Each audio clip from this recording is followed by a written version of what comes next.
a article about a popular thing in Canada. In a lot of cities, if it's possible, a lot of cities will have skating on the river in the wintertime. So, like, they'll allow you to do this, and the government will try to make sure that everything is safe for that. So, this is a very popular thing.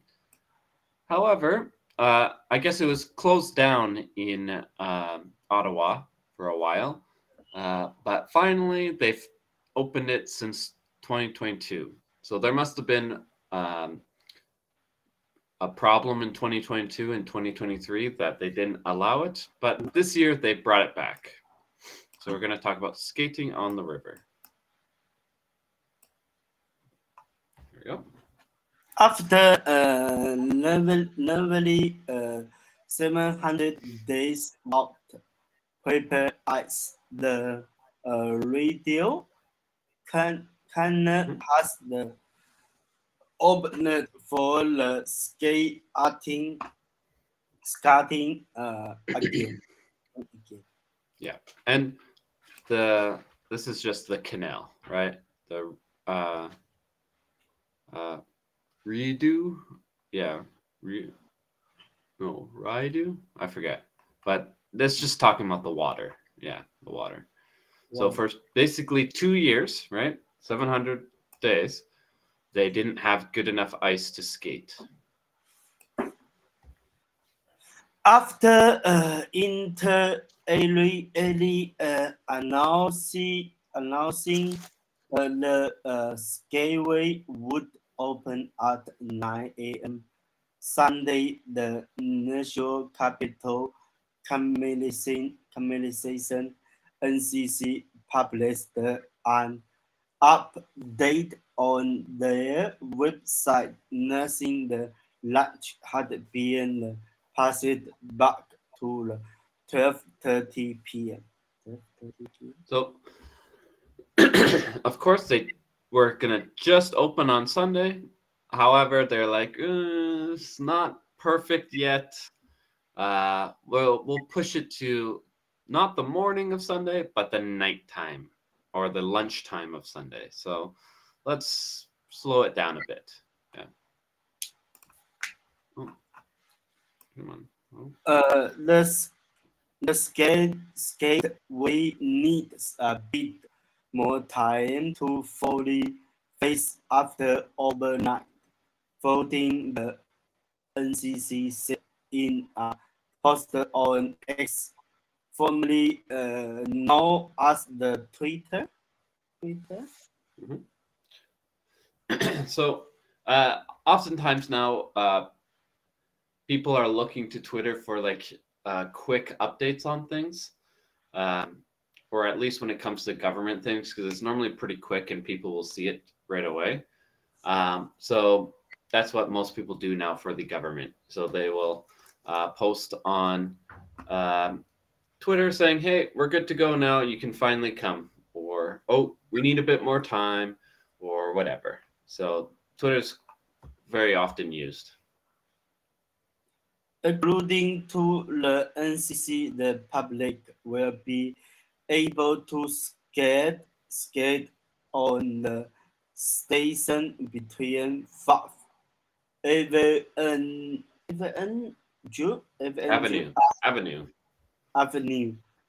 and Bank. The street shorter than the entire 9.9 kilometer stretch along Saturday that would have run from Bank Street to the Petal Bridge. So the normal length of this area that is safe to skate on, because obviously the river is really long. It's not just a kilometer or 2 kilometers. But if the ice is too thin, it's not safe enough, right? So they have to make sure a certain amount of ice for that whole area. And they've always kind of made sure that it's like about 2 kilometers. But this time, they didn't want to do that because they felt like this area wasn't that good. So they shortened it a bit just to Bank Street and Fifth Avenue. Because normally it'd just be Bank Street to Pretoria Bridge. So it'd be a bit longer. But hopefully they can fix that soon.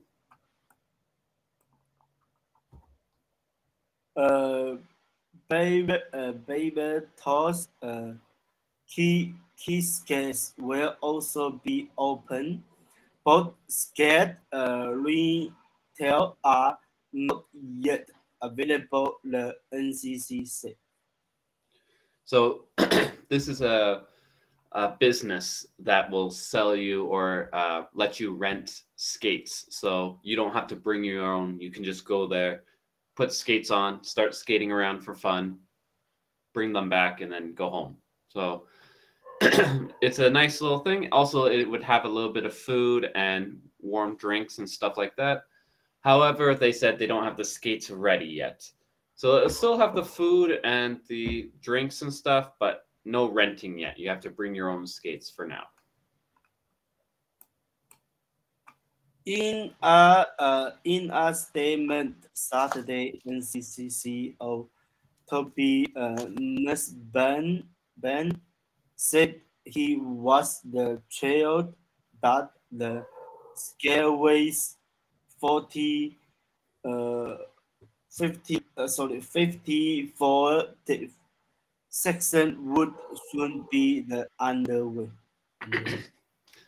So obviously, since it was basically 2 years of no season, like no one was able to go skating, he's like, oh, I'm so happy that we finally can bring it back. I'm glad that the season will be started and people can have fun again. Our team learned a lot from the challenges we faced last year and were able to put Michelle in place, helped by more successful temperatures to make it happen this year. So basically the past few years have been really hot or hotter than normal in Canada. Obviously, it's still freezing. However, again, to go skating, you can't have this much ice. You need to have like a bit of ice or you'll fall through the ice, right? So what they're saying is this year, thankfully, we've had a bit more colder weather so that we can get a bit thicker ice. And this will help us get things going this year. And we've learned a lot from the previous years. So hopefully we can make sure that every year we still have this. And yeah, this is just the update they sent.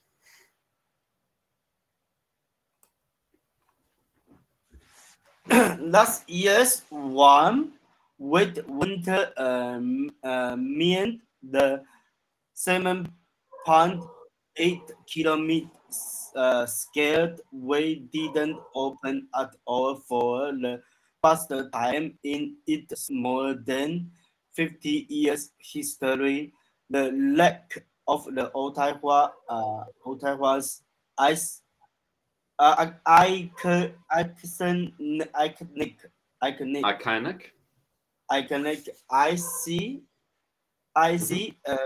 icy pastime was an economic and cultural blow for the area. So last year was the only time they've never opened. The 2022, they opened, but for a very short time. But yeah, last year they did nothing. And that was very sad for a lot of people because we've been doing this for 50 years. And it's a very big tourist thing for people. So when people come there to buy stuff and do that, that'd be economic help, right? And again, this is for the city to make people happy and show that like we are Canadian. So it also kind of hurts our pride as a country a bit. So we were very sad last year, but thankfully they've been able to get this open this year. There have been years of warnings about climate change shortening the skating season as well as years of the efforts by the NCC to do something about it. Basically, yep. Um, Obviously, with the world getting warmer and warmer and warmer, well, that means the ice will be smaller and smaller and smaller and not safe to be on. Or it just means it'll be safe for a week rather than a month, right? So, what can we do to fix that? Is there something that the government can do to make sure the ice is thicker? Or if they can't make the ice thicker, make sure that the ice is safer. What can they do, basically? And so they're going to try to figure something else for that.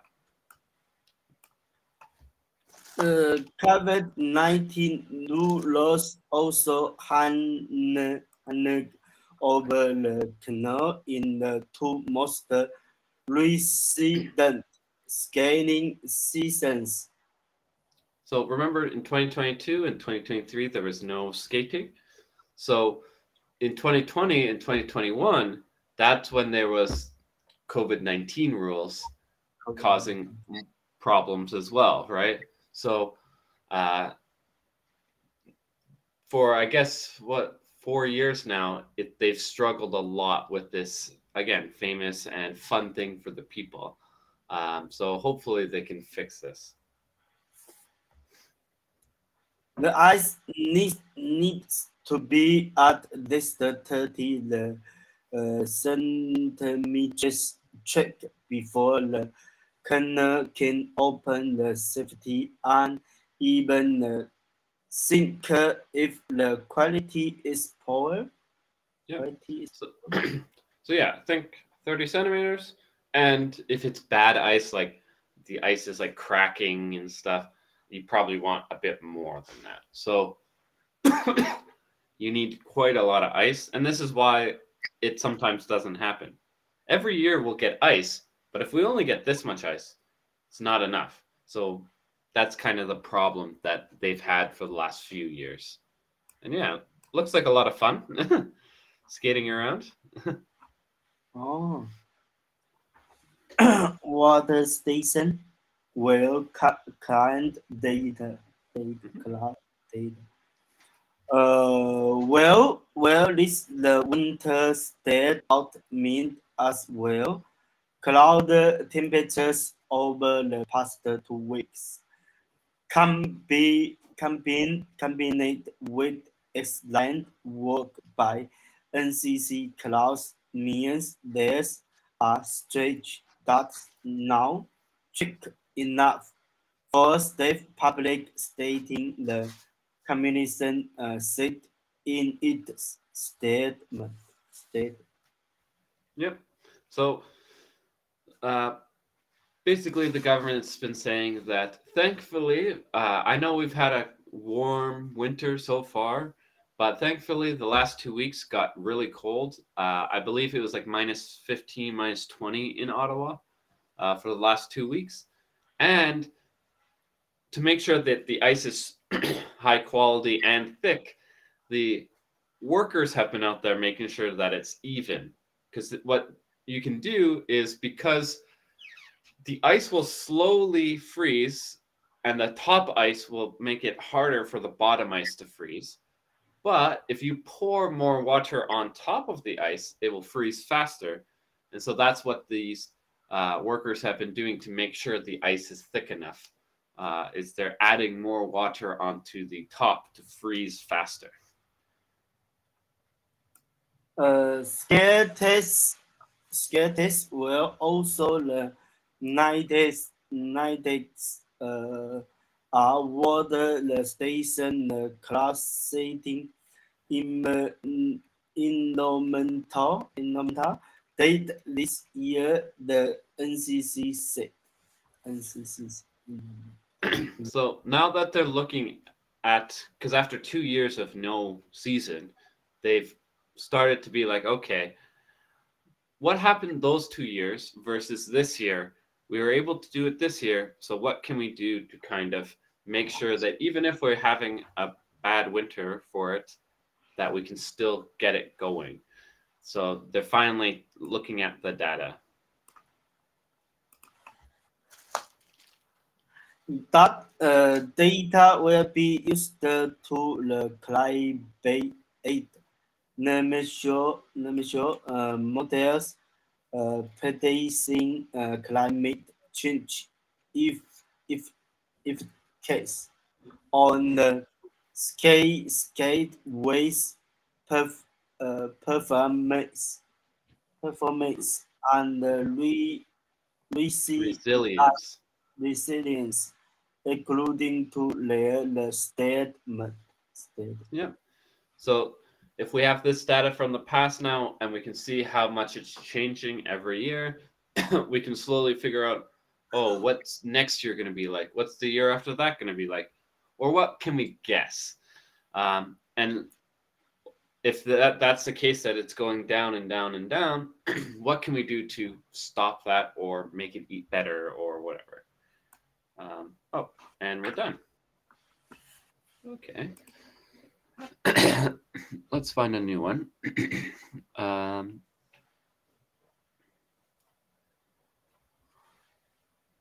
We did that one yesterday. Yeah, what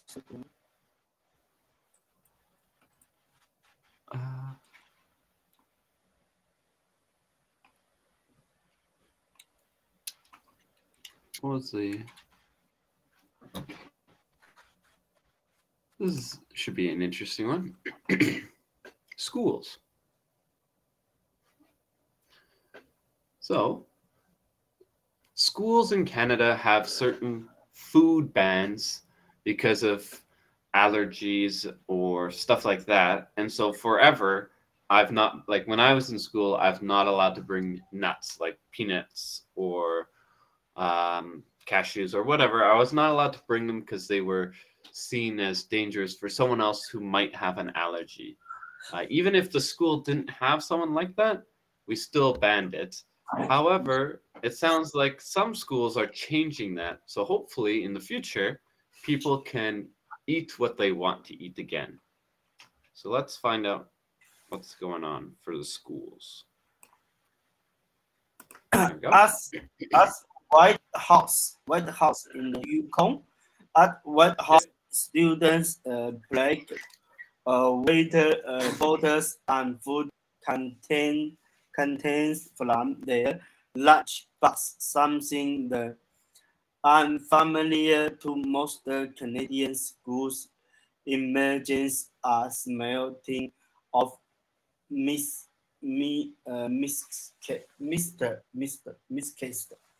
nuts. Yeah, so mixed nuts is just this, where there's a bunch of different nuts. There's this one, that one, a bunch of different stuff. Yeah. Mixed nuts. And so, again, like I said, that was not allowed when I was in school. And we're talking about when I was like in grade 1. So like 20 years ago, you're not allowed to do this. So people were unfamiliar. They're like, huh? Why is there nuts for the children? That's weird. Oh, I just went too far. This month, what is the French name? Just yeah, it's French. Timberly you need a new place to allow peanuts and tree nuts, which come after the conversations with both staff and families, including those with food. All religious needed Peninsula Mentary were not really no good in kindergarten as well as kindergarten as well as in grade 1 and grade 2 if there are students with all ages in those classrooms. No restrictions remain for grade 3 and up. So it's not every school that allows for this. It's just grade 3 and up. So if you're younger, like you're a baby or like 4 years old, 5 years old, 6 years old, grade 2, I believe, is up to 7 years old. So once you're 7 years old, you're not allowed it. But once you're 8 years old, grade 3 and older, you can start to have these peanuts and stuff like that. That's what they've decided to do. 4 years, peanuts and sweet nuts have been considered of the limits of the strictly discouraged in the school snacks and lunches as the precaution Precautions. with life. They attending all urgent it are perverted that many families with food allergic case consider crucial. So for a long time, because with peanut allergies, it's a little bit different than other allergies. Like if I'm allergic to dust or whatever, like I might sneeze, I might get like itchy, not like the worst thing, right? Like obviously it's not fun, but it's not like I'm gonna die, right? However, with peanut and like nut allergies, like it will stop you from breathing, which is very life-threatening. So they've just gotten rid of them. That's why they're so scared. However, they're now saying that it might not be so crucial after all. Like we might not have to get rid of all of it. As long as we're maybe practicing a safer way, maybe we can eat them again. But that's probably why they didn't allow young children to have it, because they don't know better. But older children can do it because they're maybe smarter. But yeah. However, amid recent research that the question need the effectiveness of the blanket slide with food restriction, some expressing the it could be turning away from the specific food bans if a host of other safeguard employed. Yeah. So basically what they're saying now is just that it might not be a good idea to just ban them because if we just ban them and someone brings it in by accident, there's nothing to stop that from happening. So what if instead of banning it, we allow people to bring it if they want? However, we're going to put some safety things in so that if you are bringing it, we know how to protect the allergy people. That's kind of what they're talking about. And I guess that's the principle. Yeah, that's the principle of the school. Education over restriction. So they're like, let's teach them rather than ban it. Before the new policy began on Jan 8, the Guernsey School Service took an online training the college about food allergies are reviewed produced on what to do when there's an allergic reaction and how to use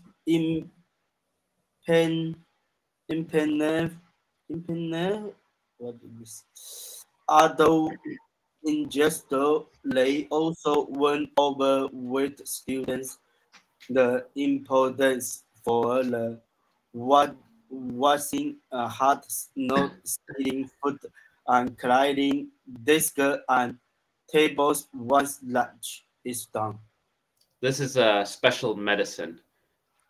We call it an EpiPen because it will look like a pen, and then you hit yourself with it, and it will save you if you're having allergic reaction and you can't breathe. Like, I can't breathe, and then you can breathe again. So it's epinephrine is the full name, but most people call it just an EpiPen because that's the easier way of saying it. But yeah, so essentially what they're saying is, why are we banning peanuts and all these good foods when we could just teach you how to deal with this? If we clean everything good, if we don't share food, and you know how to use this EpiPen if someone's having troubles, everyone can eat what they want and everyone should still be safe. Oh. Children that have the all genes are already educated about that. They know how to behave to protect themselves. So now we are trying to educate the rest of the population education rather than the population. Yeah. Again, prohibition just means like banning it, like you're not allowed it. The people who are already like get sick, oh, I eat a peanut, I can't breathe, right?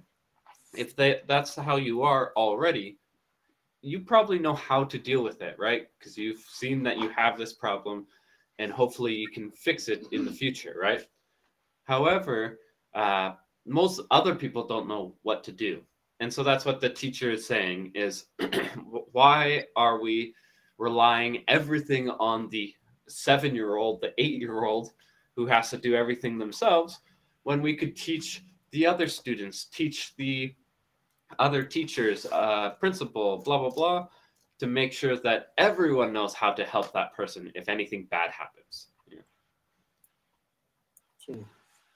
Face over the safe food on the pineapple of the kiwi. This could be as daily as nuts and peanuts. So really, education is path that will help us make change easily and glue. Okay. Switch.